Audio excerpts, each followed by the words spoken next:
Update येत आहेत। सत्तेतील पक्षाने विरोधी पक्षासोबत सत्ता स्थापल्यासारखा प्रकार होता। सोबतच सत्ता स्थापन करताना विरोधी पक्ष नेत्याला सोबत घेतलं गेलं असंही कपिल सिब्बल म्हणतात। सुनील प्रभूंनी बोलावलेल्या बैठकीतून आमदार गैरहजर राहिले। शिंदे मुख्यमंत्री झाले पण कोणत्या राजकीय पक्षातून असंही सिब्बल म्हणतात। सत्तेतील पक्षाने विरोधी पक्षासोबत सत्ता स्थापल्यासारखा प्रकार आहे असंही कपिल सिब्बल म्हणतात। शुभम, आणखी एक प्रश्न या निमित्तानं असा होतो ते म्हणजे असा की सुनील प्रभूंनी बोलावलेल्या बैठकीला आमदार सुद्धा गैरहजर होते। कपिल सिब्बलांनी हा युक्तिवाद केलेला आहे। शिंदे मुख्यमंत्री झाले पण कोणत्या राजकीय पक्षातून असंही कपिल सिब्बल म्हणतात। सत्तेतील पक्षाने विरोधी पक्षासोबत सत्ता स्थापल्यासारखा हा प्रकार आहे। सत्ता स्थापन करताना विरोधी पक्ष नेत्याला सोबत घेतलं गेलं असंही कपिल सिब्बल म्हणतात। सुनील प्रभूंनी एक बैठक बोलावलेली होती, या बैठकीला सुद्धा आमदार गैरहजर होते। या एकंदरीत या सगळ्या युक्तिवादावरून शिंदे मुख्यमंत्री झाले पण कोणत्या राजकीय पक्षातून असंही कपिल सिब्बल म्हणतात। आणि या सगळ्या संदर्भामध्ये अधिक माहिती जाणून घेत माझे सहकारी मनोज भोयर सर आपल्या सोबत आहेत। मनोज सर, आपण बघितलं असेल की फडणवीसांनी राज्यपालांना या सगळ्या पत्रावरून बहुमत चाचणी घ्यायला सांगितलं। म्हणजे आधी कपिल सिब्बलांच्या निशाण्यावर होतं ते म्हणजे निवडणूक आयोग, त्यानंतर विधानसभा अध्यक्ष राहुल नार्वेकर, राज्यपाल आणि आता फडणवीस। म्हणजे त्यांनी सगळीच पाळंमुळं उखडून काढलेली आहेत आणि या युक्तिवादाला आता त्यांनी अखेर टर्निंग पॉइंटला म्हणू शकतो आपण ही सुनावणी। आणि आजच्या या शेवटच्या युक्तिवादामधून हा कितपत निर्णायक ठरू शकतो आजच्या सुनावणीमध्ये, काय वाटतंय? शुभम, तुमचं म्हणणं अगदी बरोबर आहे की टर्निंग पॉईंटवर आली आणि नेमके आता आणखी कोणते युक्तिवाद कपिल सिब्बल करतील यावरही साधारणतः लक्ष लागलेलं आहे। पण एक 2-3 मुद्दे साधारणतः आपल्याला सातत्यानं उपस्थित करताना युक्तिवादाच्या दरम्यान दिसत आहेत। तो म्हणजे एकतर आमदारांच्या अपात्रतेचा जो मुद्दा आहे तो आधी विधानसभा अध्यक्षांनी सोडवायला पाहिजे होता, तो सोडवला गेला नाही।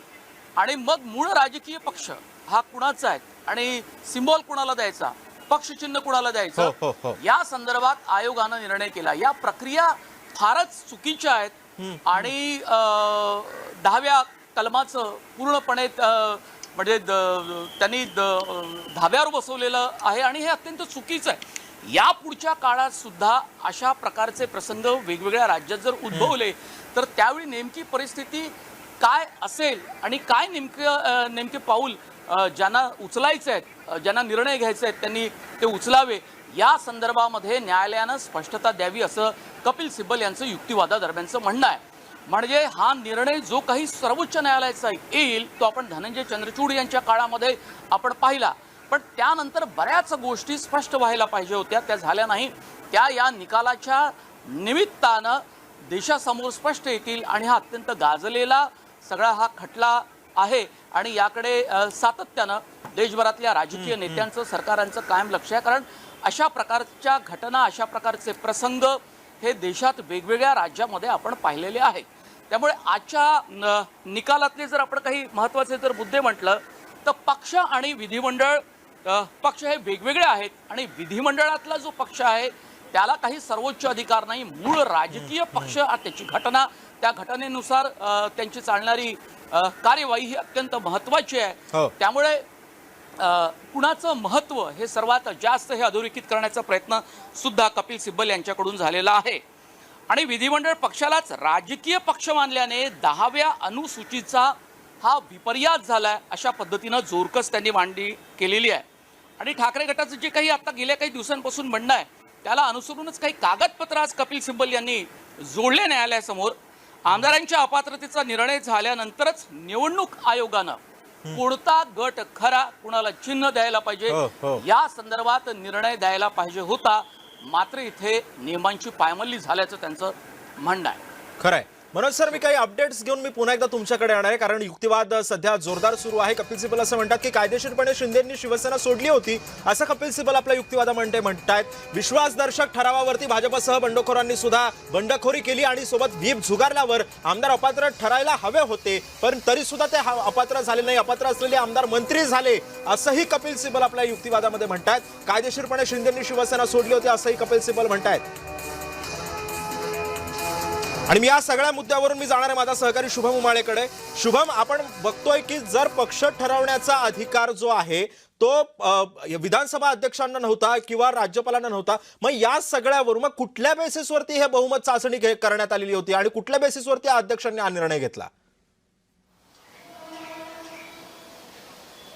अर्थातच सिब्बल यांनी आता कोर्टापुढे सांगितलेलं आहे की एक मोठी महाशक्ती आणि एक मोठा राजकीय पक्ष हा शिंदेंना साथ देत होता आणि त्याचमुळे तुझ्या प्रश्नाचं उत्तर याच माझ्या स्टेटमेंटमध्ये असू शकतं असा अंदाज आपण या ठिकाणी घेऊ शकतो. कारण की ज्यानुसार हे संपूर्ण प्रकरण पुढे जात होतं त्यावेळेस देखील अनेक गोष्टी ज्या आहेत विविध पद्धतीच्या घडत होत्या, ज्यामध्ये सिब्बल यांनी आता पुन्हा एकदा युक्तिवादामध्ये म्हटलेलं आहे की एक वेगळ्या पक्षाचं, जो पक्ष साथ देत होता त्या पक्षाचं ज्या ठिकाणी सरकार होतं त्या ठिकाणीच शिंदेचे सगळे आमदार आणि मंत्री जे आहेत त्याच राज्याच्या एका हॉटेलमध्ये स्थायी होते, अनेक दिवस ते त्या ठिकाणी थांबले होते असं देखील सिब्बल या ठिकाणी बोलत आहेत.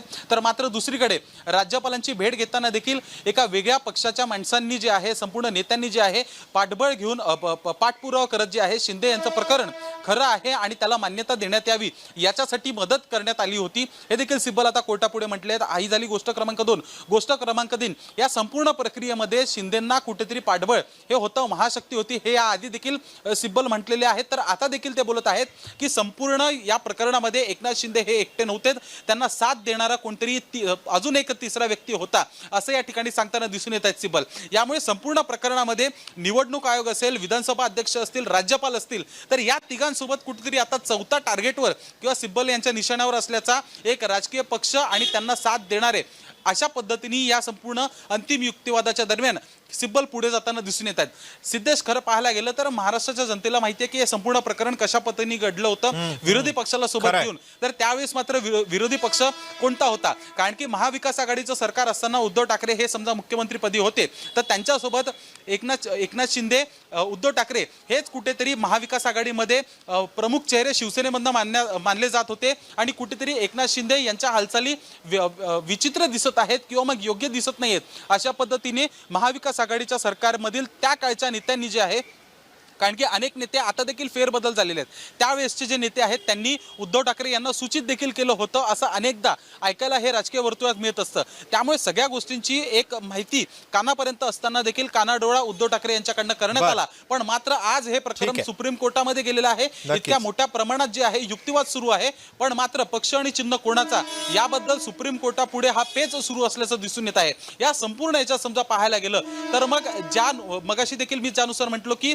ज्या गोष्टी समोर मांडण्यात आल्या होत्या अध्यक्षांसमोर, निवडणूक आयोगांसमोर, राज्यपालांसमोर, त्यानुसारच त्या गोष्टी घडल्या, पण मात्र कोणाच्या मदतीने असा उल्लेख या ठिकाणी सिब्बल यांनी स्पष्टपणे कोर्टापुढे केलेला आहे.